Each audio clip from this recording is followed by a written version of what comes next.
별일 없으셨죠? 많이 뵙고 싶었습니다.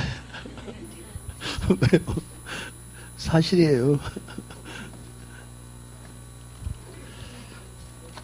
저기 오늘은 시장론 합시다. 저기 57페이지, 37페이지죠?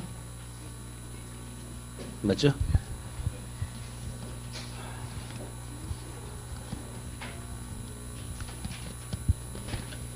여기 부동산 시장론에서 일반적으로 문제가 많으면 4문제까지요. 아마 보통 한 3개에서 아니면 4개 정도 일반적으로 그렇게 나옵니다. 개론은 주로 문제가 많이 나왔던 파트가, 제일 많이 나온 파트가 평가론이 사실 제일 많이 나옵니다. 평가론이 보통 한 7문제 정도 아마 나올 거고요. 그 다음에 두 번째는 우리 같은 투자론이 한 6문제 내지 7문제 정도요. 그 다음에 경제론이 보통 5문제. 그 다음 나머지 파트는 대개 보통 한 2-3개씩 나오는데 어느 한쪽에 치우치는 것이 아니라 골고루 나와요. 올해도 역시 그랬었고. 그래서 거기 시장론에서는 크게 보자면 이제 많이 나오면 4문제 정도 나오는데 시장론이요. 여기 시장론 안에 보자면 또 종류가 2가지가 있는데 시장론이 있고 입지론이 있습니다. 크게 봤었을 때. 이게 시장론에서 보통 문제가 이제 크게 보자면 이제 먼저 시장론에서 보통 하나 정도요. 그 다음 두 번째 입지론에서 보통 2개 정도요. 많으면은. 이게 시장론 전체 구성이 시장론이 있고, 그 다음 두 번째는 입지론이라는 게 있습니다. 이렇게요. 여기서 보통 한 2개 정도요. 시장론 전체로 보자면 3문제 플러스 마이너스 1 정도요. 이게 보통 한 3개 아니면 4개 이렇게 보시면 될 것 같아요. 그 다음에 시장론 안에 들어가면은 맨 첫 번째가 부동산 시장의 특성이라는 게 나와요. 이거는 사실 좀 쉬운 파트고요. 그러니까 제 과목에서 부동산의 무슨 특성 나오면 항상 예를 들어서 부동산의 자연적 성, 인문적 성 혹시 기억하실까요? 그러니까 부동산 시장의 특성이라 이렇게 말하면은 일반 동산 시장과 비교해 봤을 때 부동산 시장만의 특이한 성질 그런 얘기죠. 이거를 한번 들어가도 정확하게 전부 다 암기가 되시고 정확히 이해되면 얼마나 좋겠습니까? 근데 그게 안 되거든요. 그건 욕심이에요. 하고자 할 욕심이 있을 때 탐욕할 욕심으로 하면 안 되겠죠. 이게 개론은 좀 광범해가지고 한 번에 전부 다 안 돼요, 사실은요. 그 다음에 제가 한 번에 다 말씀드린 능력도 사실 솔직히 못 되고요. 제가 다 알지 못합니다. 조금 알아요, 사실은요. 시험에 나오는 것만. 그래서 첫 번째는 부동산 시장의 특성이요. 그래서 여기도 과거에는 문제가 여러 번 나왔던 거죠. 일반 동산 시장과 비교해 봤었을 때 부동산 시장은 이러이러한 차이점이 있다는 얘기. 물론 가장 먼저 말하자면 부동산 시장은 지역성이죠. 국지성이라고 그래요. 일반 동산 시장은 대한민국 전체가 하나의 시장이죠. 움직일 수 있으니까. 광주의 금값하고 서울의 금값 다를까요? 광주 금안돈 지금 얼마씩 나가죠? 좋아요. 한 15만 원 가져갑시다. 예를 들어서. 근데 서울은 30만 원 한대요. 그럼 어떤 일이 벌어질까요? 오늘 광주에 있는 금이 서울로 전부 다 옮겨갈 겁니다. 맞죠? 그러면 광주는 금량이 줄어들었어요. 줄어들었으니까, 그죠? 공급이 줄었으니까, 그러면 초과 소요되면 값이 올라가겠죠. 서울은 금량이 많아졌으니까 초과 공급됐겠죠. 그럼 금값이 떨어지겠죠. 내일 아침에 서울에서 광주로 다시 내려옵니다. 왔다 갔다 합니다. 그래서 딱 하나가 만들어질 수 있는 거죠. 그런데, 그러니까 일반 동산 시장은, 일반 시장은 그죠? 전국이 하나의 값이죠. 금 같으면 전 세계가 하나의 값이죠. 맞죠? 근데 부동산은 어떻게 되죠? 광주의 땅값하고 서울의 땅값 같아요, 틀려요? 분명히 틀리죠. 광주가 더 싸죠. 서울이 더 비싸죠. 가지고 가입시다. 갈 수가 없잖아요. 그러니까 부동산 시장은 모둠이기 때문에 지역성, 국지성이라는 말을 써요. 그 동네별로 이루어진 시장. 광주 내에서도 여기 지금 여기 서구하고 예를 들어서 남구하고 북구하고 같을까요? 그죠? 못 움직이니까. 그러니까 부동산 뭐만 있어 나오면 일단 시장이 있어 나온다면은 일반 동산 시장과 비교해 봤었을 때 부동산 시장만의 특이한 성질 그런 뜻이에요. 그런 특성은 자연적 인문설에 의하면 금방 이해할 수 있으니까. 일단 여기서 과거에 문제가 많이 나왔었고, 그 다음에 두 번째는 기간에 따라서 장기, 단기란 게 있어요. 우리 일반적으로 장기란 말이 있고, 그 다음에 단기란 말이 있는데, 기본서에 여기 인문서는 아직 안 나왔는데, 이것도 문제가 종종 나와요. 이거는 좀 이따 말씀드릴 거예요. 여기서 말하는 장기, 단기란 말이 시간이 길다, 짧다 그런 얘기가 아니에요. 물론 한자로 쓰자면은 장기는 긴 장자 장기일 거고, 단기는 짧다 단기 맞는데 길다 짧다 그런 개념이 아니란 얘기. 제 과목에서 장기 단기란 말은 단기는 공급량의 변화가 없다는 뜻이에요. 장기는 공급량의 변화가 있다는 뜻이에요. 그러니까 단기는 양적 변화가 없어요. 장기가 되면은 양이 늙어지고 한다는 얘기. 그래서 장기 단계 나오면은 땅 얘기할까요? 건물 얘기할까요? 그래서 둘 중에 하나죠. 건물 얘기죠. 늙어준다고 그랬으니까. 땅은 늙어주려고 안 되니까. 맞죠? 그래서 건물 얘기를 주로 할 거고. 그 다음에 세 번째 가면 이제 여과라는 얘기 있죠. 여과. 그래서 여과에 대한 얘기를 또 한번 해야 될 거고요. 그 다음 네 번째가 효율성이라는 얘기가 있어요. 그래서 이제 시장론 이렇게 네 번째가 하나 더 자면 이제 네 번째가 효율성, 정보의 효율성이라만 있습니다. 우리 교재 보니까 좀 간략하게 나왔는데 여기 효율성이요. 이렇게 네 가지 파트 묶어가지고 보통 문제가 잘 나오면 하나, 많으면 두 문제까지. 근데 제일 까다로운 파트는 여기가 제일 까다로워요, 사실은요. 여기 상당히 어렵습니다. 효율성 이번에 얘기 안 할 겁니다. 효율성 얘기는 주식시장에서 나온 얘기죠. 우리나라 전체 상장된 주식의 수가 얼마나 될까요? 꽤 많을 걸로 알아요. 그럼 하루에 움직이는 주식의 양은 얼마나 될까요? 전체 상장된 전체 주식수를 100이라고 봤었을 때 하루에 거래된 주식의 양은 전체 100 가운데 얼마나 될까요? 아주 적은 숫자죠. 그런데 가격이 폭등할 수도 있고 폭락할 수도 있죠. 기대심리 때문에 그래요. 그렇듯이 부동산도 그래요. 대한민국 전체 부동산 양으로 봤었을 때에 예를 들어 100이라고 가정하자고요. 그러면은 거래된 건수는 그 100 가운데 얼마나 될까요? 불과 몇 프로 안 됩니다. 그죠? 그런데 가격이 엄청 오를 수도 있고 떨어질 수도 있죠. 기대심이라는 게 있어요. 여기 가면 이제 주로 정보가치 투기 얘기가 여기서 나옵니다. 요 효율성 얘기는 계산 문제가 하나 나올 수가 있어요. 효율성이라는 말 자체가 좀 어렵습니다. 그 안에 들어가면은 약성혈적시장, 준강성, 강성혈적시장 그런 종류가 있어요. 그 종류를 좀 아셔야 되고 그 다음에 계산 문제가 있어요. 계산 문제가 지금까지 3번 나온 적이 있습니다. 여기도 계산 문제는 복잡한 공식이 아니라 덧셈, 뺄셈, 곱셈, 나눗셈까지밖에 안 가요. 별거 아니니까. 그래서 이번에는 요 얘기 안 할 겁니다. 그래서 이렇게 네 가지 파트가 있는데 이 중에서 보통 하나 아니면은 많으면 두 문제까지 일반적으로. 그 다음에 입지론 가면은 보통 여기도 여러 가지 있지만 첫 번째는 주거지, 상업지, 공업지 종류가 세 가지가 있는데 주로 상업지하고 공업지에서 문제 나옵니다. 주로 이제 상업입지, 그래서 상업지에 대한 이론이요. 그러니까 상업지 이론이 있고 그 다음에 두 번째는 공업지요. 그러니까 상업지하고 공업지 요 두 가지 맞점이니까 잘 아시면 될 것 같아요. 그러니까 상업입지하고 그 다음에 공업지 이론이요. 요 두 가지만.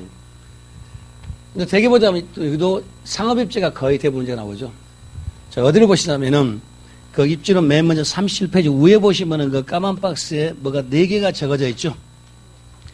그 문제가 잘 나오는 것만 딱 골라놓을 것 같아요.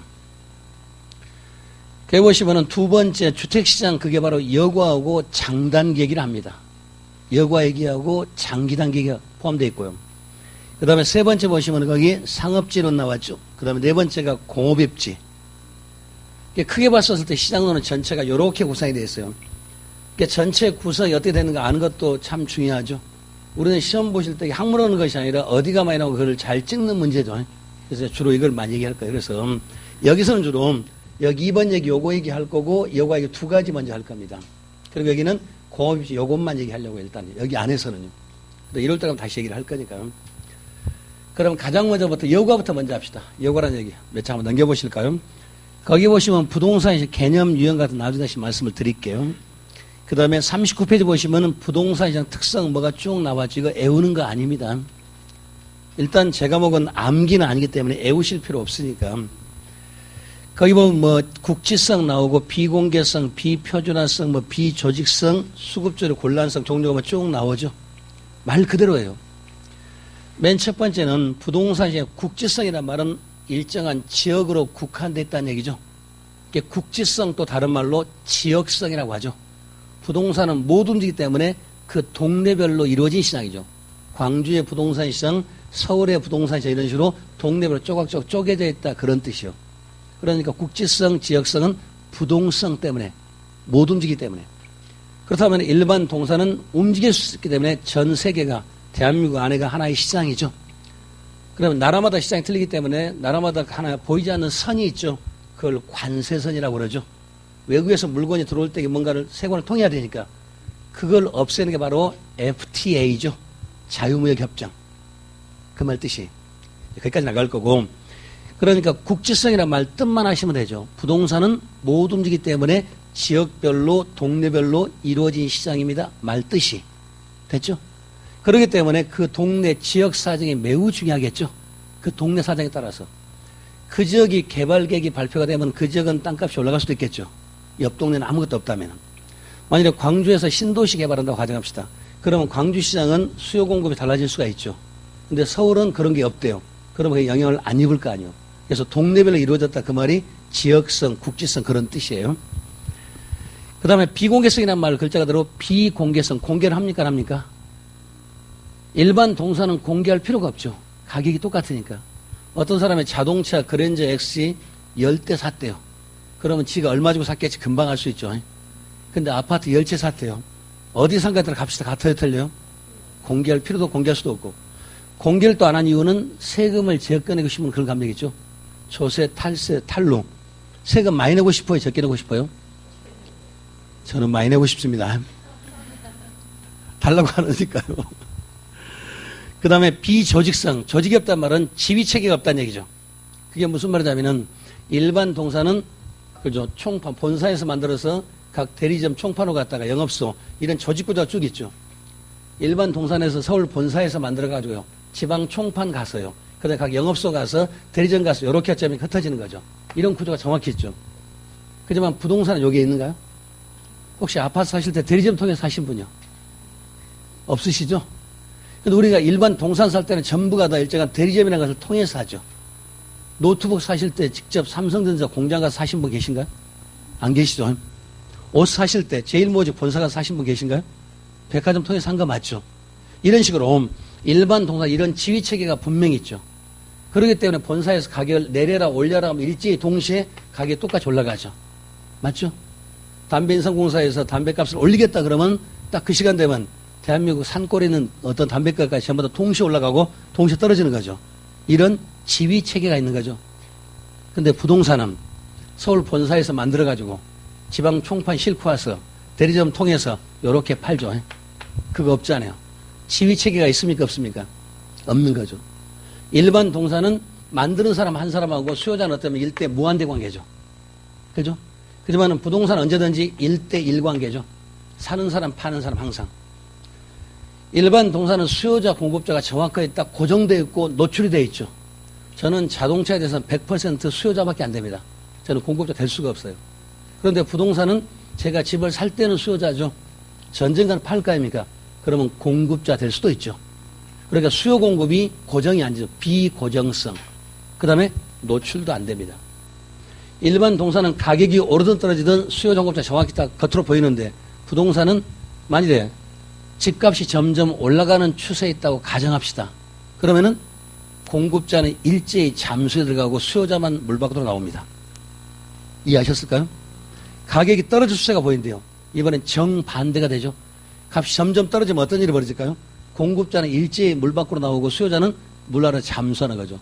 그래서 부동산 시장에서는 수요자 공급자가 비고정성, 고정도 안 돼 있고 비노출성, 노출도 안 됩니다. 일반 동사랑 약간 차이가 있어요. 그 다음에 또 부동산 시장에서는 수급 조절 곤란이란 말은 수급, 수요 공급의 양적 조절이 어렵다는 얘기죠. 예를 들어서 특히 토지 같으면 값이 올라가더라도 양이 얼른 늘고 줄고 못하는 거죠. 맞죠? 광주의 아파트 값이 갑자기 2배 됐습니다. 그러면 내일 아침에 아파트 양이 2배로 늘죠? 그런 거 없잖아요. 그죠? 그래서 거기 이제 몇 가지 나왔는데 이걸 애우시는 거 아니에요. 근데 뒤로 보시면은 가장 우리가 많이 속았던 게 8번째 소수의 판매자, 소수의 구매자였죠. 이거는 주의하시자고요. 왜 그러냐면은 부동산 시장에서 수요 공급은 다수가 아닙니다. 수요자도 다수 아니고 공급자 다수 아니에요. 왜 그러냐면은 유효 수요, 유효 공급을 나타내기 때문에 100억짜리 아파트가 있다고 하자면 건물이 있다고 하자고요. 그럼 전부 다 수요자가 아니라 100억을 가지고 있거나 100억을 빌려올 수 있는 가능성이 있는 사람이 수요자지 아무나 수요자는 아니에요. 공급자도 예를 들어 토지 공급자 같으면은 땅을 가지고 있는 사람이 공급자지 땅 없는 사람은 공급자가 아니죠. 그래서 거기 8번 보시면 소수의 판매자, 구매자 나왔죠. 거기를 슬쩍 뭐라고 바꿀까요? 다수로 살짝 바꾸면은 또 잘 안 보이겠죠. 그래서 일반 동사에서 약간의 차이가 있어요. 근데 그것도 암기하는 것이 여러 번 좀 반복하시면 돼요. 결국 제 과목에서 부동산의 무슨 특성 나오면 언제든지 부동산의 특성에서 오죠. 자연적 특성, 인문적 특성이 있었죠. 그러니까 자연적에서는 부동성, 부증성, 영속성, 개별성, 인접성 뭐 그런 거 있었죠. 그런 특성 때문에 생기는 거. 그러니까 부동산 시장의 특성 나오면은 일반 동산 시장과 비교해 봤었을 때 부동산 시장의 특이한 모습이죠. 부동산 수요의 특성 하면은 일반 동산 수요와 비교해 봤었을 때 부동산의 수요의 특이한 모습이요.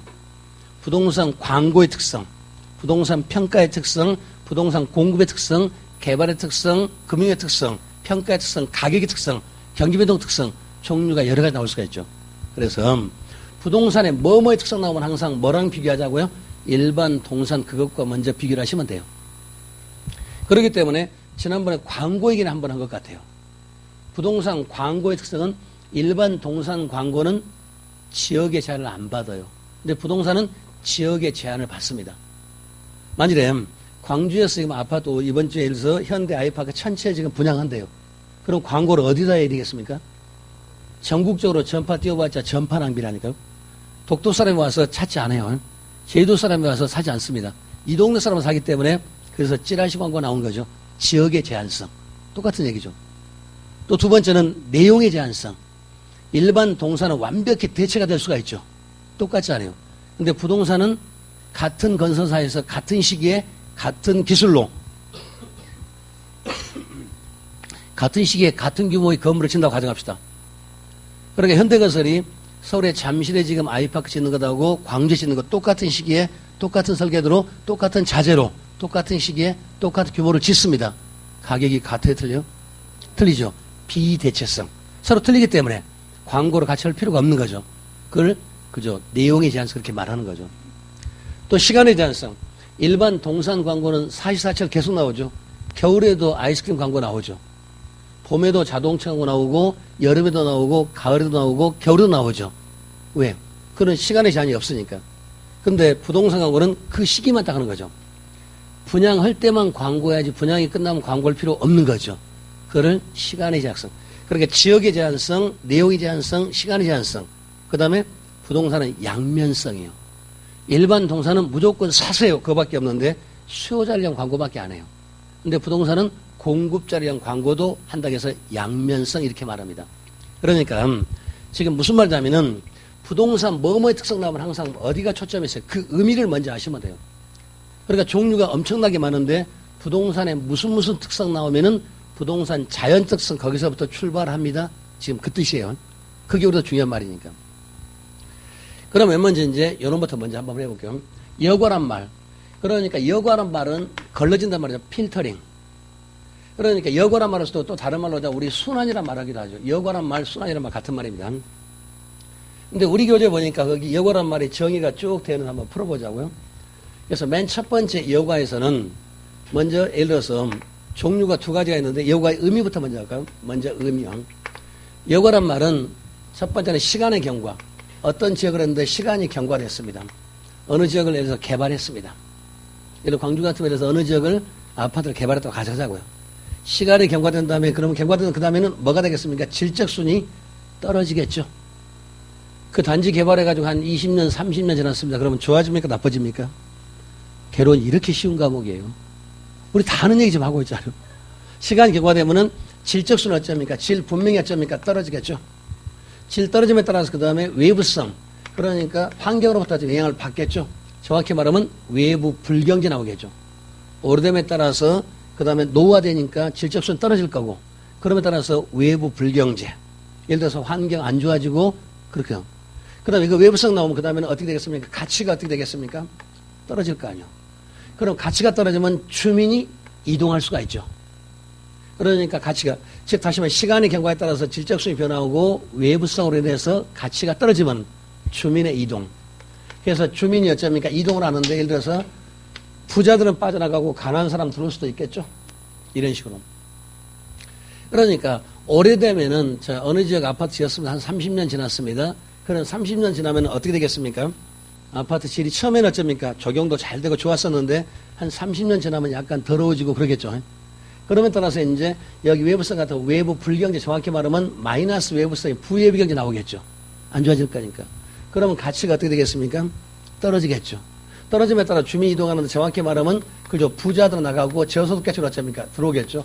그래서 위에서 아래로 간다고 해서 뭐가 됐습니까? 하향여고 하죠. 그러니까 부자들, 다시 말하면 고소득계층 살다가 그 동네 어쩌니까 고소득계층이요. 이런 사람 살다 그 다음에 저소득계층으로 바뀌지 않을까?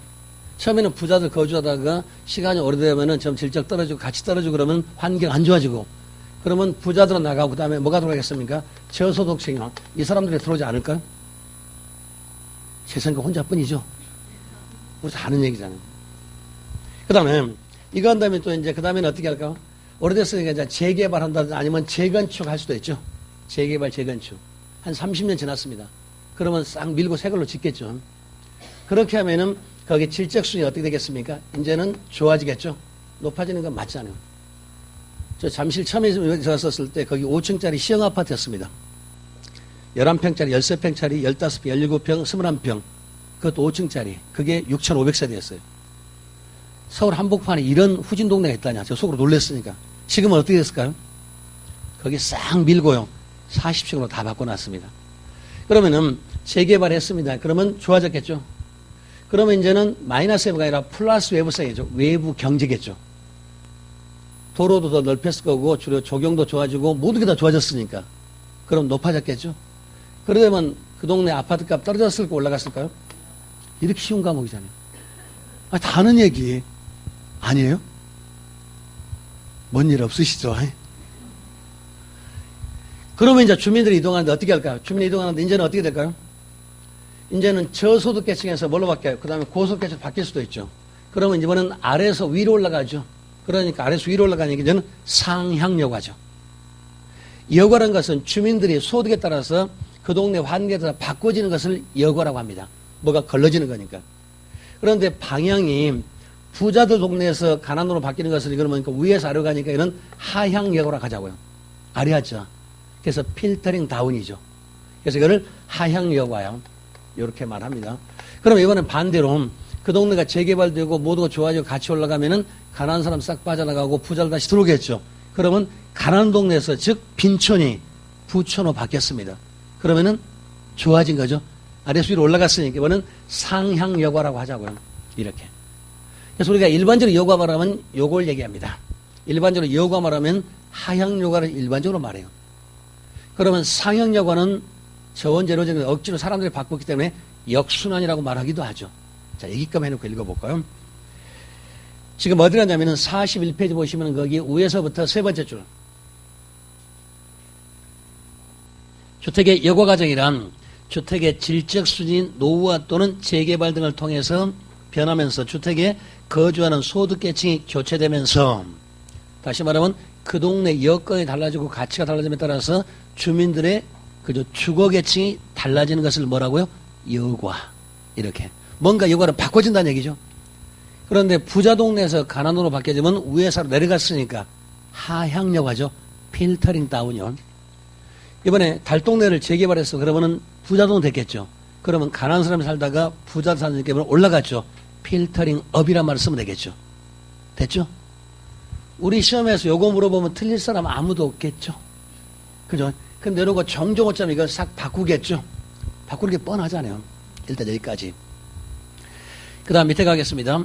그러면서 가로 1번에 보면 하향여고란 주택의 하향여고란 고소득층이 거주하던 저가주택이 시간에 따라서 노후화되면서 가치가 하락하여 저소득층이 새롭게 유입되어 저가주택으로 전환된 현상이다. 뭐가 말이 길게 써졌네요. 그걸 외우는 것이 아니라 우리 이해하자고요. 어느 지역 아파트 개발했습니다. 그런데 그 지역 단지 만들고 한 20, 30년 지났습니다. 생각하자는 얘기요. 그러면 오래되면 어떻게 되겠습니까? 그 동네가 약간 조금 안 좋아지겠죠? 그거를 질이 떨어진다고 하자고요. 맞죠? 그럼 질 떨어지니까 환경 더러워지니까 여러 가지 좀 안 좋겠죠. 마이너스, 부예비 효과, 정이 아니라 외부 불경조이 나오겠죠. 오래되면 노후화되고 더러워지고 범죄도 많이 생길 거고. 그러면 따라서 그러면 가치가 어떻게 됩니까? 가격이 당연히 떨어질 거 아니에요. 맞죠?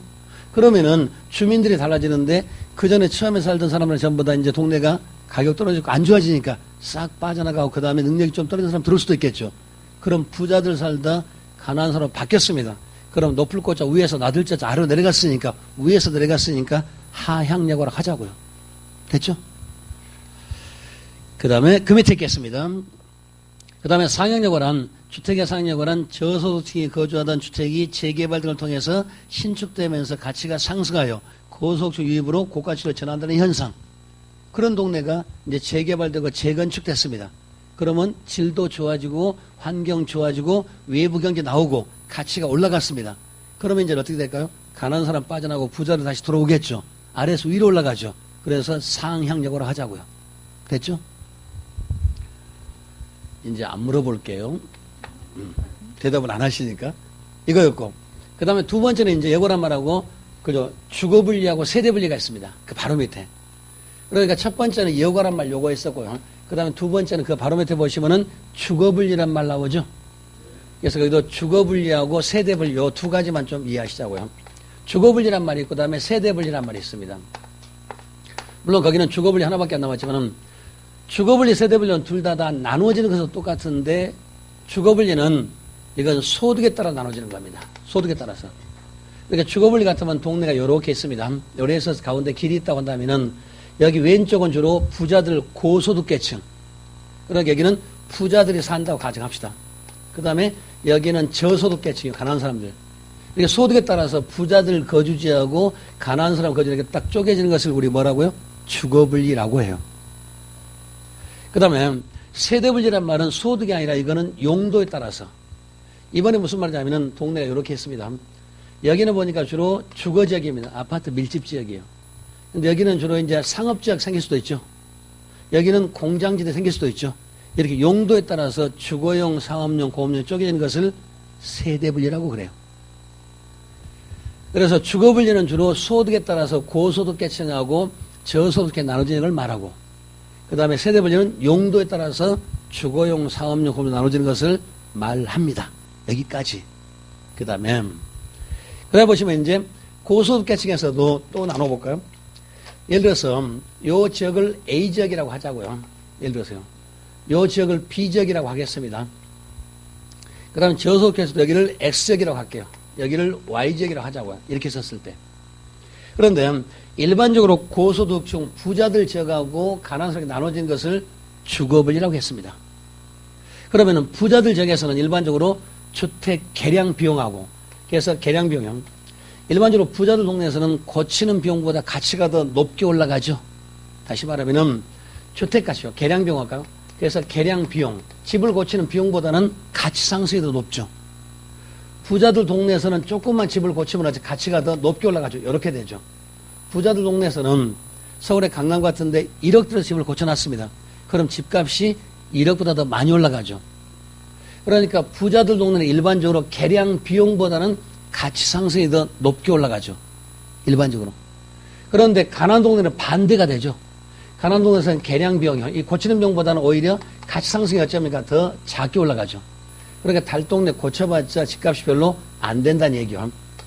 그래서 이런 이유 때문에 부자들 동네는 계속해서 상향여고가 일어나고, 가난한 동네는 계속해서 하향여고가 쭉 이어서 달동네로 변해가는 현상. 일반적으로. 여기까지 왔어요?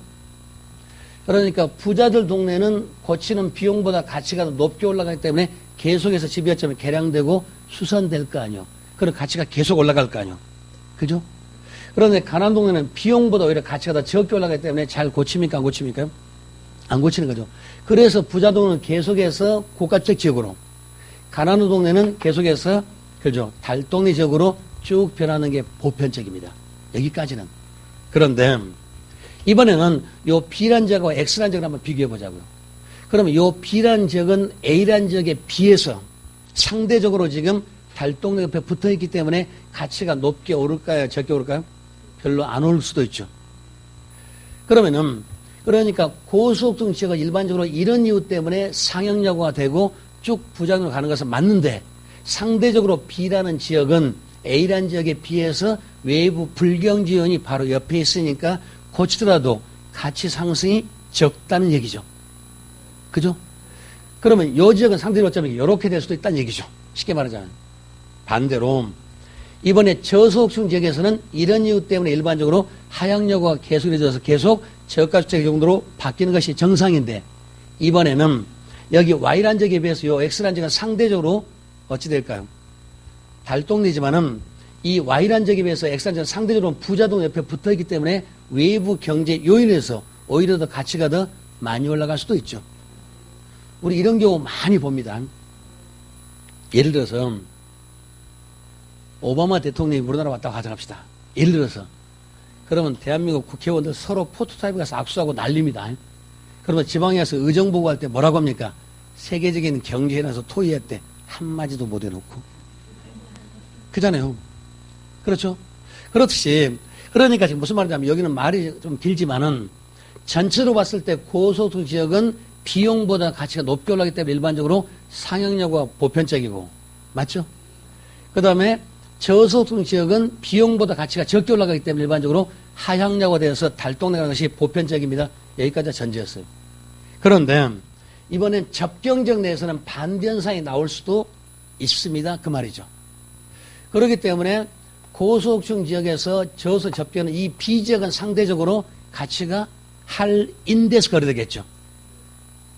반대로 저소득층 요 X라는 지역은 상대적으로 부자동에 붙어있기 때문에 할증돼서 거래되겠죠. 그러면 그 다음에는 방향이 거꾸로 갑니다. 다시 말하면은 요 지역은 상대적으로 요거에 비해서 가치가 적게 올라가기 때문에 오히려 개량이 안 되니까 점점 어디로 갑니까? 하향역으로 흘러간다는 소리고, 반대로 요 지역은 상대적으로 저소득층 전체적인 하향역가 맞는데 요 지역은 부자동도 바로 옆에 붙어있기 때문에 오히려 가치가 할증돼서 오히려 상향역으로 거꾸로 갑니다. 그러면은 그러면 점점 이번엔 여기는 하향역으로 갈 거고 여기는 상향역으로 가서 거꾸로 뒤집어진 현상이 나올 수가 있죠. 이렇게 처음에 부자들 동네 이질적에서 들어오는 것을 우리 뭐라고 하냐면은 침입이라고 그래요. 침입. 그 다음에 여기 전체가 어쩌니까 전부 다 바꿔지면 계승이라는 말을 써요. 실제는 얘기할게요. 저희 시골 동네 이렇게 있습니다. 한적한 시골이에요. 근데 거기 바로 옆에 대학이 하나 생겼습니다. 지금 고구려 대학이더라고 보니까. 처음에는 나주대학, 금성대학, 환경되겠다. 지금은 고구려 대학이더라고요. 백지에 부여대학도 있거든요. 신라대학도 있으니까. 그러면 여기 한적한 지금 학교가 하나 생겼습니다. 그럼 그 다음에 어떤 일이 벌어질까요? 이 학교하고 어울리는 전체가 점점 이렇게 해서 뭐 생기서 이 전체가 어쩌니까 이 동네 전체가 이 학교 때문에 먹고 살아요. 처음에는 한적한 배반만 있고 농사지는 그야말로 전형적 농촌적이었는데 이게 딱 생기니까 기숙사 생기더라고요. 그러면서 얘들 컵십 생기고 미장원 생기고 호프 생기고 점점 생겨서 동네 전체가 어쩌니까 그렇게 바뀌었습니다. 이런 식으로 특정 지역의 이질적에서 처음에 들어오는 것을 침입이라고 그래요. 그러니까 전체가 다 그렇게 바꿔지면은 계승, 요렇게 얘기를 합니다. 말뜻이. 자, 읽어볼까요? 어디가 재미냐면 41페이지 거기 아래 보면은 가로 1번에 주거분리 개념부터 있습니다. 주거분리란 도시적 전체가 고소득층 주거지역과 저소득 주거지역으로 분리되는 현상. 그러니까 한마디로 주거분리는 소득에 따라서 부자들 거주지역하고 가난한 사람 거주지역으로 나누지 현상을 말합니다. 거기까지만. 됐죠? 물론 세대분리는 안 나왔지만 그러면 세대분리는 비교하자면은 뭐에 따라서? 용도에 따라서. 그러니까 주거분리는 소득이고 세대분리는 용도에 따라서 두 개 구별하자면은 말을 살짝 바꾸면은 또 얼른 또 혼동되기 쉽겠죠? 개론은 전부 다 문제 이런 겁니다. 의미 가지고 약간씩 바꿔가니까. 자, 그 다음에 그러면서 볼까요? 가로 2번에 보시면은 거기 여과정에 따른 주거분리 현상 지금 이런 얘기인데, 자, 1번 하나 읽겠습니다. 어느 지역이 고소득 주거지역과 저소득 주거지역으로 구분되어 있고 다른 요인이 동일하다면은 동일할 경우에 저소득층은 될 수 있는 고수층의 주거지역에 가까이 필요로 할 거다. 그러니까 예를 들어서 부자 동네하고 가난한 동네 이렇게 했다고 가정하자고요. 그러면은 가난한 동네는 부자 동네 옆에 바로 붙어 있으면 그만큼 영향을 받는 거죠. 그러니까 집이 허름하더라도 부자 동네 구석이 붙어 있으면 값이 좀 되는 거고, 멋있는 집도 달동네 한가운데 있으면은 그 얼굴에 그 햇살이죠. 별로 돈이 안 되잖아요. 똑같은 얘기로 지금 그 얘기 하는 거예요. 따라서 볼까요? 그럼 2번 지표 따라서 경계지역 부근에 있는 저소득 지역의 토지는 할증되고, 이해하셨을까요? 이걸 그냥 있는 것이 아니라 이제 표현했었어요. 지금 했던 말이 이렇게 부자들 동네와 가난도 있었을 때 부자들 동네는 일반적으로 비용보다 가치가 더 높게 올라가기 때문에 일반적으로 상향여과가 보편적이고, 여기까지 맞죠? 가난한 동네는 비용보다 가치가 더 적게 올라가기 때문에 하향약에 대해서 계속 나쁜 데로 갑니다. 여기까지 왔어요. 그런데 여기 접경적 내에서는 오히려 반대 현상이 나올 수도 있다. 지금 그 얘기. 그래서 그 말을 좀 어렵게 말하면은 부자들 동네에서 요 B란 지역은 상대적으로 A란 지역에 비해서 외부 불경 요인이 있기 때문에 가치가 오히려 적게 올라가서 할인될 거고. 맞죠? 근데 이번에 가난한 동네 여기 Y지역보다 X란 지역은 상대적으로 부자들 붙어 있으니까 값이 어떻게 되겠습니까? 할증되겠죠. 맞죠? 우리가 사진을 찍을 때도 경찰서 게시판에 봤더니 같이 사진 찍으면 저도 값이 떨어지죠. 맞죠? 근데 유명한 사람도 같이 서 있으면 어쩝니까? 너도 혹시 그럴 수도 있죠. 그게 바로 요 케이스잖아요. 그죠? 붙어 있으면은. 저는 못났지만은 제 친구들에서 판사, 검사, 국회의원, 정치가들 유명한 사람 같이 서 있으면 혹시 저놈도 그럴 수 있죠. 그게 바로 할증된 건 맞잖아요. 맞죠? 그 얘기를 지금 하고 있습니다. 넘어가겠습니다. 그 다음에 뒤에 보시면 이제 거기 4번에 보시면은 침입이란 말 나왔네요. 그러니까 침입이란 말은 뭐가 들어오는 건데, 그래서 이질직에서가 처음에 들어오는 거. 그러니까 부자들 동네에 가난한 동네가 들어왔어요. 들어올 때는 침입, 이 여과가 시작되는 거죠. 근데 그게 전반적으로 바꿔주면 계승 그렇게 말했죠. 침입이란 말, 계승이란 말, 그런 말이 있다는 거, 그거 정도만. 그러니까 저처럼 다 못 읽어도 좋아요. 지금 여기서 하는 것은 여과가 무슨 말입니다. 그 정도. 그 다음에 종류가 상향여과, 하향여과 있대요. 여기까지 왔죠? 그 다음에 이제 주거분리란 말, 세대분리가 있는데 주거분리는 소득에 따라 쪼개진대요. 세대분리는 용도에 따라 쪼개진대요. 그 정도까지만. 그 다음에 말을 또 붙일 거니까 거기까지만 하시고요. 그 다음에 그 세 번째 보시면 그 다음에 불량주택 그거 안 할까요? 우리 일반적으로 불량주택이란 말도 아직 개론에서 문제 나온 적은 없습니다. 그러니까 불량주택이란 말은 나라마다 거기는 약간의 차이가 있어요. 우리 같으면 8평 이하의 집단 거주지로 도시 공공 서비스를 받지 못한 그런 지역을 불량주택 지구라고 합니다. 일단요. 그런데 불량주택에는 의미가 중요한 것이 아니라 이는 원인이 중요하죠. 우리는 왜 불량주택 나쁜 집에 삽니까? 작은 집을 좋아해서 그런 것이 아니라 이게 없어서. 그죠? 돈이 없어서 아니에요? 그러니까 불량주택은 뭐 때문입니까? 원인이 바로 소득이죠. 소득. 근데 대부분 시험에서 뭐가 나오냐면 이건 시장 실패란 말 씁니다. 전혀 관계 없습니다. 시장 실패 아닙니다. 그래서 시장 실패 아니란 얘기요. 또는 아니면 예를 들어서 시장이 기능이 떨어져서 시장이 효용을 잘못해서 시장 실패 아니란 얘기요. 또는 시장의 비효율적 기능 때문에 아니란 소리. 그러니까 불량주택은 소득하고 관계되는 거지 시장하고 전혀 관계 없다는 얘기입니다. 그렇다면은 원인을 했다면 두 번째 대책은 뭐겠습니까? 다른 거 다 떠나서 불량주택은 소득 때문에 나왔기 때문에 그러면 가장 좋은 것은 소득을 올려주는 정책이 제일 좋겠죠. 돈 때문에 멍들었으니까 돈을 풀어줘야 되겠죠. 맞죠? 그러니까 일반적으로 봤었을 때 그 대책을 주로 뭘 먼저 합니까? 주로 법률적 측면을 먼저 하죠. 그러면 어떤 일이 벌어집니까? 용산 참사 같은 일이 또 벌어지죠. 이따 하고요. 당연히 그럴 거 아니에요. 그 사람들은 거기 살고 싶어 살고 있습니까? 어쩔 수 없어 살고 있는데. 그런데 아침에 나갈 때 집에 있었는데 오후에 와서 집에 싹 쓰러져 있으면 막루로 올라갈 수밖에 없는 거죠. 맞지 않아요? 그래서 불량주택은 소득 때문에 일어났기 때문에 대책도 소득, 다시 말하면 경제적 측면이 추가돼야지 법률적, 기술적이 추가되면 안 됩니다. 만약에 법률적 측면을 앞세우면 사고가 나게 딱 알맞죠. 말뜻이요. 거기까지만 합시다. 그래서 읽어볼까요? 거기도 두 번 찍겠습니다. 불량주택의 발생은 주택시장에서 저가주택이 발생하는 것은 시장의 하향 과정을 통해서 자연배분의 기능을 원활하게 수행하기 때문에 결코 시장 실패가 아니다. 키워드는 그거예요. 그러니까 불량주택은 안 좋은 집인데 거기는 의미는 나라마다 틀리기 때문에 그런 의미가 없는 거고 우리는 원인하고 대책만 보자고요. 그래서 불량주택의 원인은 소득 때문에 나온다는 얘기. 그러죠? 돈 없으니까 작은 집에 살고 돈 없으니까 어쩌니까 입지 안 좋은 데 살고 돈 없으니까 살 길 부딪히며 사는 거죠. 돈 있으면 숨바꼭질하며 살고 각각 따로따로 전부 다 그러고 싶지 않아요. 청소하는데 시간 오래 걸리지만. 그죠? 그래서 대책은 그러면 소득 때문에 했기 때문에 소득을 올려주는 정책, 경제적 대책이 추가돼야지 법률적 대책이 추가되면 안 됩니다. 지금 그 말하려고. 그래서 거기 네 번째 따라서 대책은 저소득의 소득순 향상이 주가 돼야 됩니다. 그 말 뜻. 그죠? 이해하시는 거죠? 너무너무 쉬운 거 아닌가 지금요? 뻔한 얘기 좀 하고 있으니까. 그 다음에 효율적 시장은 우리 다음번에 갈 때 합니다. 그래서 그 다음에는 장단기 또 한번 얘기합시다. 그러니까 여거란 말도 사실은 의미만 아시면 돼요. 그러니까 지금 무슨 얘기냐면은 시장론 전체로 봤을 때 문제가 한 문제 나올 건데 지금 요 얘기를 먼저 했던 겁니다. 그러니까 여과가 뭡니까? 그 정도는 아시자고요. 그 다음에 종류가 상향여과, 하향여과가 있대요. 그 다음에 이것도 제일 어려운 쪽으로 가면 또 그래프를 하나 그려야 되는데 그 그래프는 아직 안 그렸어요. 그건 약간 좀 복잡하니까. 그거는 1월달, 2월달 가면 다시 기본수가 말씀을 드릴 거니까. 그래서 여과에서는 의미 요거 좀 잘 알아두시고 두 개의 분리를 중요. 주거분리, 세대분리 약간 좀 구별하시자고요. 여기까지만. 그 다음에 이제 장기, 단기란 게 있어요. 그 다음에 이제 제 과목에서 장기란 말이 있고 단기란 말이 있는데 단기란 말은 짧은 시간 아니란 뜻입니다.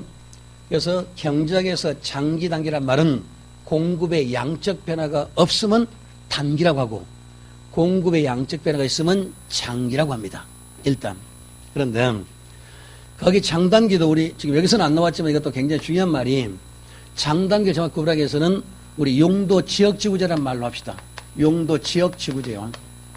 그러고 보니까 우리 공법에서 용도 지역지구제란 말은 특정 지역을 정해놓고 특정한 용도 이외에는 이용할 수 없게끔 규제하는 공법상의 규제 상태를 용도 지역지구제라고 하죠. 몰라 말이 길어요. 아무튼요. 다시 말하면은 어느 특정 지역에 이렇게 있다고 가정합시다. 요래 있었을 때 여기에 지금 주거용하고 공업용이 지금 혼재되어 있습니다. 공정하고. 그러고 보니까 주거용하고 공업용소로 같이 섞어 있으면 어울리지 않는 이용이죠. 이럴 때 너는 나가세요. 너만 쓰세요. 그게 용도 지역주의 가장 쉽게.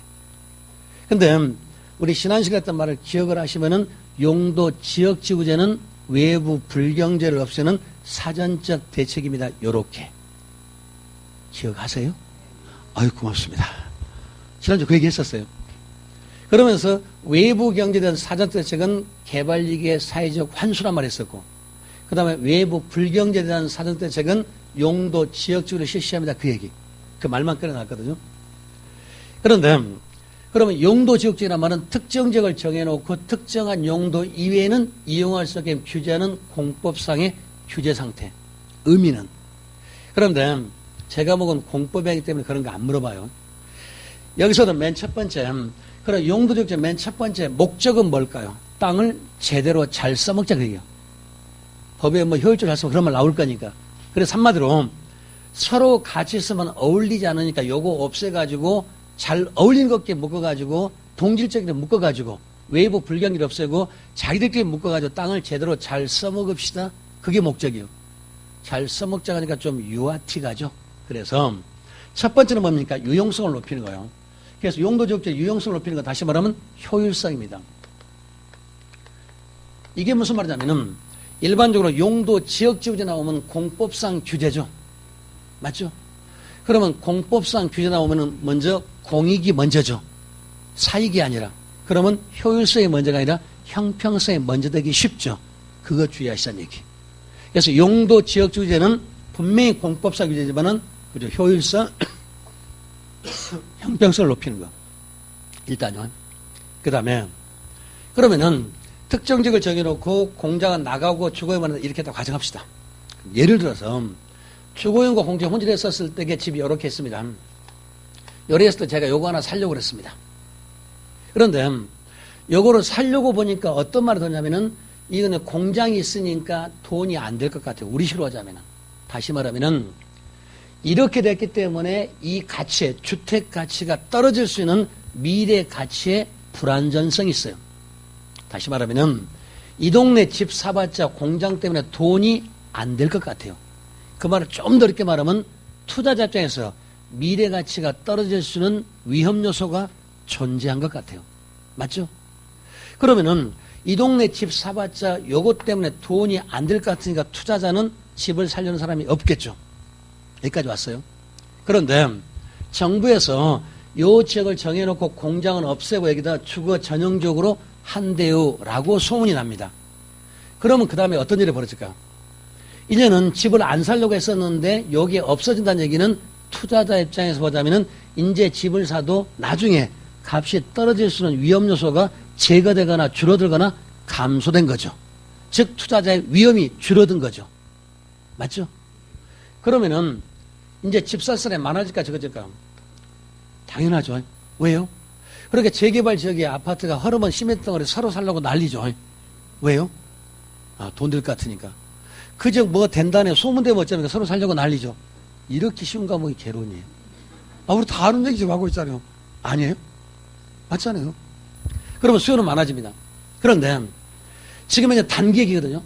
그러면 이렇게 정부가 여기 없애고 주거정을 한다네. 그러더라도 요 집이 숫자가 늘까요 줄까요? 단기나 아까 공급량이 변화가 없다고 그랬으니까. 수요는 많아졌었는데 공급은 어떻게 했으면 일시로 불변이죠. 그러면 초과 수요 됐겠죠. 맞죠? 그러면 초과 수요면 가치가 어쩌니까 올라가겠죠. 당연한 얘기로 이렇게 공급이 일정한데 수요가 많아졌으니까 틀림없이 어쩌니까 초과 수요가 된 것은 맞죠. 초과 수요는 어쩌니까 그 다음에 가치가 어쩌니까 올라가는 거 맞죠. 맞죠? 다시 말하면은 이렇게 이거 그리면 되겠죠. 제 과목에서 언제든지 세로축은 항상 돈 얘기고 가로축은 양 얘기 아니면 시간 얘기, 면적 얘기입니다. 그러면 이제 둘이 이렇게 같이 만났어요. 그래서 현재 요 정도 가격으로 요만큼 양이 거래되고 있다고 가정하자고요. 현재.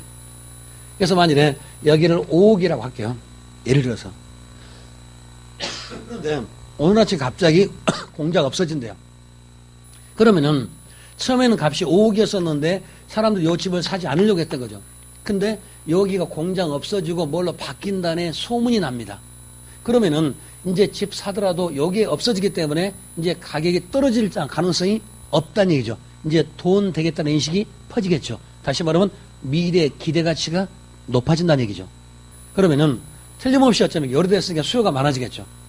그럼 수요가 많다는 얘기는 수요가 오른쪽으로 간다는 얘기죠. 자, 갔습니다. 이렇게 먼저. 그러면 이제 어떻게 되겠습니까? 자, 초과수 됐죠. 그러면 값이 이렇게 올라가는 거죠. 이걸 6억이라고 하겠습니다. 그러면은 이만큼 지금 초과수 생겼잖아요. 그러면 하루아침에 이 사람들은 이만큼 이익을 보죠. 이걸 바로 뭐냐면은 초과 이윤이라고 그래요. 가치가 올랐기 때문에 그 다음에는 어쩌니까 초과 이윤이 어쩌니까 분명히 높아지는 건 맞죠. 다시 말하면은 이 사람들은 그러면 초과이윤 얻는데 단계만 누립니다. 다시 말하면 두 번째는 기존 공급자. 그러면은 5억에서 6억 대 썼을 때 누가 돈 벌겠습니까? 요 동네 집을 가지고 있는 지금 현재 기존 공급자만 초과이윤 얻는 거지. 새로 들어온 사람은 초과이윤이 없습니다. 다시 말하면은 초과이윤은 누굽니까? 기존 공급자요. 그러니까 기존 공급자만 어쩌니까 초과이윤이지 신규는 누리지 못하죠. 기존 공급자만 그죠. 그래서 초과이윤이요. 요걸 어쩌니까 누릴 수가 있죠. 신규는 초과이윤이 없습니다. 또 이때 초과이윤은 일시적으로 수요는 많아져서는 공급이 늘지 않아서 그러니까 초과이윤은 단계만 존재하죠. 장기는 존재하지 않습니다. 그래서 이걸 기존공급자 초과인데 이거는 단기에만요. 장기는 없어요. 이걸 일명 준지대란 말로 짜증감 다시 말할 거예요. 준지대. 그래서 어쨌든 이전 기존 공급자만 누렸어요. 일단요. 그 다음에 이 사람들은 미리에서 용도지 정하기 이전부터 자리를 잡고 있었죠. 그래서 그걸 뭐라고 하냐면 세 번째 사전적 독점은 사후적이 아니라 사전적. 다시 말하면은 이 동네 집을 가진 사람이 어제까지는 5억이었으나 오늘 갑자기 6억이 됐습니다. 그럼 오늘 들어오는 것이 아니라 그 전부터 자리를 잡고 있었으니까 사전적 독점이지 사후적 독점이 아니에요. 그래서 기존 공급자 그 다음에 사전적 독점이요. 계속 요 말들요. 그러니까 요 세 가지 말이 어쩌면 문제가 될 수가 있겠죠. 만일에 바꾸자면은 효율성인데 형평성으로 잘 바꿀 거고 기존인데 신규란 말로 잘 바꿀 거고 그 다음에 단기인데 장기로 바꿀 거고 나오는 문제가 뻔한 얘기죠. 그 다음에는 사전적인데 사후적으로 살짝 바꾸면 또 잘 보일까 안 보일까? 그래서 요게 전체가 1번입니다. 그러니까 문제를 내는 방법을 지금 얘기하고 있어요. 용도 지역지구 우리 교재 제대로 다 나와요. 기본소가 분명히 나올 거니까. 여기서 나오고 정책감 반드시 나오니까. 정리하자는 얘기요. 그러니까 요 얘기를 공법에서 했던 얘기 약간 차이가 있죠. 첫 번째는 요 세 가지 말을 잘 이해하자는 얘기요. 첫 번째 용도 지역지가 무슨 말이냐. 그래서 형평성이 아니라 효율성이라는 얘기. 용도 지역지구는 분명히 공법상 규제에 맞죠. 그렇더라도 공법상 규제이지만은 효율성이 먼저지 형평성이 먼저가 아니란 얘기. 첫 번째가. 그 다음에 두 번째는 이거는 초과인인데 기존 공급자가 누리는 거지 신규는 누리지 못합니다. 기존만 누려요. 만일에 나중에 나오겠지만은 이 동네 집값이 올라가니까 이제 누가 들어오겠죠. 그럼 그 다음에는 초과인이 없어져요. 양이 늘기 때문에. 그 다음에 사전적 독점이지 사후적 독점이 아니란 얘기. 연결해 갑니다. 그 다음에 이렇게 초과인이 생기면 그 다음에 이제 어떤 일이 벌어지겠습니까? 이 동네 집값이 점점점 올라가고 있습니다. 여기까지는 좀 단기얘기했어요. 그러면 각각 건설업체가 어떤 생각을 할까요? 저 동네 들어가서 땅 사서 집 지어서 팔면 돈 되겠네. 맞죠? 초과인이 있다는 얘기는 반드시 공급량이 늘 수밖에 없어요. 돈이 되기 때문에 하겠죠. 그러면 각 건설사마다 여기다가 집 지어가지고 그 다음에 아파트 분양하면 돈 되겠다 그런 인식. 다시 말하면은 초과인이 생기기 때문에 그 다음에는 양을 어쩌니까 분명히 늘리려고 하겠죠.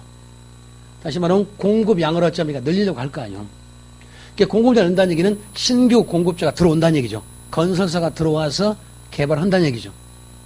자, 그러면은 이 사람들이 양을 늘리려면 그 다음에 뭐가 필요하겠습니까? 저 동네 지금 아파트 지으려고 합니다. 그럼 뭐가 가장 먼저 필요하죠? 그죠. 땅이 필요하죠. 어디다 집 지어요? 그러면은 이 동네 이 땅 살려고 어쩌니까 이 토지에 대한 수요 어쩌니까 택지에 대한 수요가 많아질까 적어질까? 집 지어야 되니까. 집을 안 지어봐서 그러죠? 네. 그러니까 현대건설, 그 다음에 대우건설, 삼성건설 전부 다 저기다 집 지으려고 한대요. 그럼 집 지으려고 하면은 택지에 대한 수요가 많아져야 적어져. 그죠? 당연히 어째 많아질 거 아니에요. 그러면 서로 저 동네 땅 살려고 건설사 사장님들끼리 서로 경쟁을 할 거 아니에요. 그러면은 택지 수요 많아지면 요 택지 값이 오를까요? 떨어질까요? 이렇게 쉽지 않아요. 당연한 얘기. 서로 저 동네 B급 땅을 살려고 하니까 택지값이 어째 올라가겠죠. 그러면 택지값이 올라간다는 얘기는 전체 비용이 변화되겠죠. 맞잖아요. 다시 말하면은 자, 공급이 늘었는데 이만큼 될 수도 있고 이만큼 될 수도 있고 요렇게 셋 중에 하나. 그러니까 지금 예를 들어서 여기가 공급했는데 1번처럼 2번처럼 3번처럼 늘 겁니다. 그러면은 이렇게 조금 갈 수도 있고 멀리 갈 수도 있고 더 멀리 갈 수도 있는데 뭐에 따라서? 비용의 조건에 따라서. 그 다음 얘기가. 그러니까 분명한 사실은 택지에 대한 수요가 많아지기 때문에 택지값 분명히 올라가겠죠. 그러면 택지값이 올라간다는 얘기는 전체 생산 비용이 올라가겠죠. 다른 건 다 똑같다고 하자고요. 그전에는 예를 들어서 30평짜리 지을 때에 땅 한 평에 1,000만 원에다 가져갑시다. 너무 비싼가? 땅 한 평에 예를 들어 100만 원. 예를 들어서. 그랬는데 갑자기 택지 수요가 많아졌에 따라서 땅값이 평당 200만 원 올랐다고 하자고요. 예를 들어서. 그러면 나머지 시멘트값, 골재값, 자재값, 인건비 전부 다 똑같다 전제.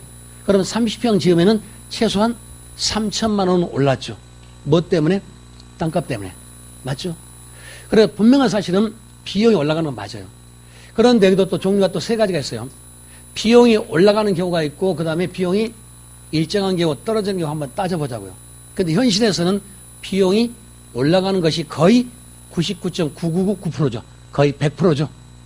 비용이 떨어질 염려가 없잖아요, 사실은요. 맞죠? 그러니까 이게 올라감에 따라서 전체 점이니까 생산 비용이 올라가는 게 거의 정상입니다. 그럼 이렇게 생산 비용이 올라갔을 때 그 다음에 어떻게 들어가지가 또 따져보는 거예요. 근데 이론이기 때문에 이번에 그럼 비용이 일정할 경우도 한번 따져보자. 근데 사실 현실에서 비용이 일정한 경우가 있을까요, 없을까요? 없죠. 근데 세 번째로 비용이 또 떨어지는 경우 혹시 있지 않냐? 없습니다. 그래서 요걸 두 번째가 바로 여기에 이제 2번 문제예요. 요 전체로 봤었을 때. 그러니까 용도 지역주에서 문제를 낼 때에 내는 요지가 딱 정해졌으니까. 문제는 항상 그래요. 그 요지를 우리 정확하게 알고 가자고요. 그러면 비용이 올라가면 이제 어떤 일이 벌어질까요? 무슨 말이냐면은 비용이 올라갔다는 얘기는 여기서 출발해서요. 출발해서 요만큼 갔으면 그러면 이 정도 초과인이 생겼죠. 그러면 초과인이 생겼다는 얘기는 양이 는다는 소리죠. 그러면 양을 점점점 늘려갑니다. 늘려가면은 상대적으로 초과 수요가 점점점 소멸돼 가죠. 다시. 이것 때문에 요것 때문에 이게 올라갔죠. 그러니까 수요가 일시적으로 많아지고 공급은 불변돼 가지고 초과 수요에 대해서 이래 됐잖아요. 맞죠? 그래서 이만큼 초과인이 생겼어요. 초과인이 생기니까 공급량을 점점점 이렇게 늘려갈 거 아니에요. 그럼 공급량을 늘린다는 얘기는 공급량이 많아지기 때문에 초과 수요가 점점점 없어질 거 아니에요. 그러면 양을 늘리면 따라 가격은 점점점 떨어지는 게 맞죠. 그런데 반대편으로 뭐가 올라갑니까? 이 땅값이 올라갔기 때문에. 그러니까 이걸 늘림에 따라서 점점 가격이 떨어지는데 대신에 땅값이 어쩝니까? 올랐기 때문에 요 사이에서 멈추는 거죠. 다시 말하면 요 사이에서 멈추는데 이게 급하게 갈 수도 있고 완만히 갈 수도 있는데 그건 땅값의 상승 속도에 따라서 땅값이 갑자기 올라가면 어쩝니까? 요게 이렇게 굉장히 이렇게 급하게 갈 수도 있고 그러니까 지금 요 사이를 요렇게 지나갑니다. 요렇게. 이게 노란색 기울기가 급해질 수도 있고 완만해질 수도 있겠죠. 그 말은 이 택지값이 얼마만큼 빨리 오느냐 느느냐 그 증가 속도에 따라 기울기가 빨리 올라가면 급해질 수도 있고 조금 올라가면 완만해질 수도 있겠죠. 기본 사실은 항상 요 사이를 지나갑니다. 어찌됐든. 그러니까 수평보다도 올라가서 우상향돼요. 그러니까 비용이 올라가면 장기 공급이 우상향됐죠. 지금 노란색 곡선. 우상향되면은 가격은 어떻게 됩니까? 원래보다 조금 더 올라갔죠. 5억이 아니라 아까 5억 3천 된다든지 5억 5천 된다든지 택지값 올라간 만큼 우상향되고 그 다음에 가격은 어찌 됐어요? 분명히 올라갔죠. 양은 어찌 됐습니까? 분명히 늘었죠. 지금 여기서 출발해서 어디까지 여기까지 왔으니까 이만큼 늘었네요. 양도 분명히 늘었죠. 자, 늘었고요. 그 다음에 두 번째는 비용이 불변일 때. 그러니까 현실은 대부분 요거밖에 없죠. 근데 만일에 비용이 일정하다는 얘기는 여기서 출발해서 여기까지 초과한이 있었습니다. 이만큼 초과한이 있으면은 공급량 늘릴 거 아니에요. 근데 공급을 점점 더 늘림에 따라서 가격이 떨어지겠죠. 그런데 땅값이 똑같다는 얘기는 초과한이 제로 될 때까지 와야 됩니다. 초과한이 단 1호이라도 있으면은 그건 장기가 아니에요. 균형이 아직 아니기 때문에. 그래서 어디까지 옵니까? 수평선 요렇게 돼요. 그래서 비용이 일정할 때는 장기 공급은 수평선이 됩니다.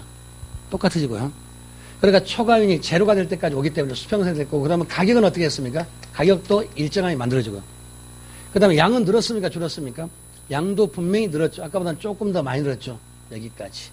그래서 세 번째는 양도 역시 늘고요. 그 다음에 세 번째는 비용이 떨어지면 어떻게 될까요? 이만큼의 초과한이 있어가지고 양은 계속 늘려가서 근데 계속 늘려감에 따라서 오히려 초과한이 생겼다는 얘기는 비용 절감. 땅값이 평당 100만 원이 아니라 50만 원으로 됐대요. 그러면 한 평 지을 때마다 더 50만 추가 이윤이 생기니까 양을 더 늘리겠죠. 어디까지? 수평선 아래까지 와요. 그래서 여기에 기울기가 이렇게 됩니다. 근데 이 파란색 기울기가 이렇게 완만할 수도 있고 급할 수도 있겠죠. 급하다는 얘기는 그만큼 빨리 많이 떨어지면 급해지는 거고 조금만 떨어지면 완만해질 거고. 그래서 어찌됐든 우하향이 돼요. 그러면은 여기서는 이제 우리 시험에서 문제 나올 때에 이 그래프를 물어보는 것이 아니라 요걸 물어볼 거니까. 그 다음에 가격은 어떻게 했습니까? 분명히 내려갔죠. 원래보다 좀 더 작아졌죠. 떨어진 건 맞고요. 양은 어쩌니까 분명히 늘었죠. 요렇게. 그러니까 세 개를 동시에 합치면은 양은 전부 다 늘었죠. 그러니까 문제는 딱 하나 남았어요.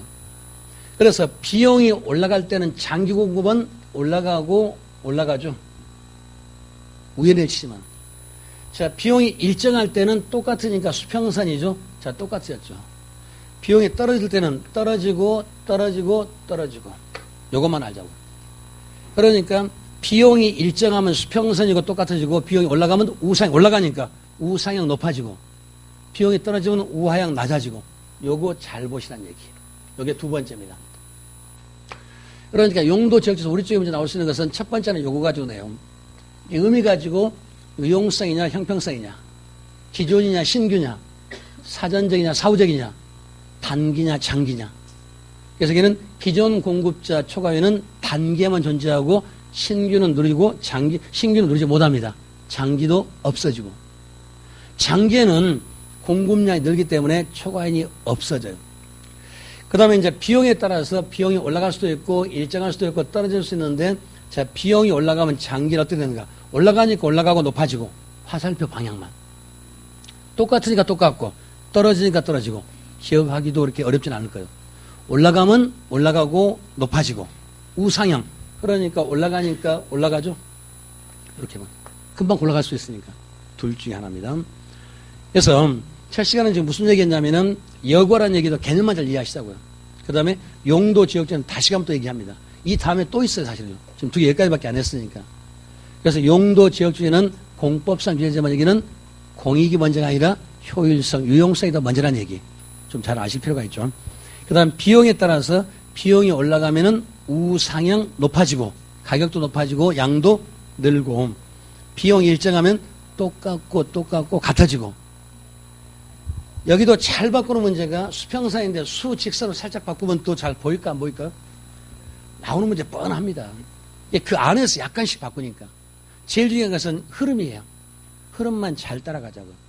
근데 이런 흐름이 처음 들으면은 그 말처럼 보이죠. 뭔가 말을 많이 하고 같은 나는 전부 딴 나라 얘기한 것처럼 보이죠. 처음에는요. 조금만 참으세요. 되니까. 그러니까 이런 흐름을 따라가는 거예요. 결혼 이게 전체니까. 이 과정을 잘 이해하는 거예요. 여기까지 하고요. 그 다음에 좀 쉬신 다음에는 입지론 얘기하도록 하겠습니다. 이해하시는 거죠? 네, 쉬어가겠습니다.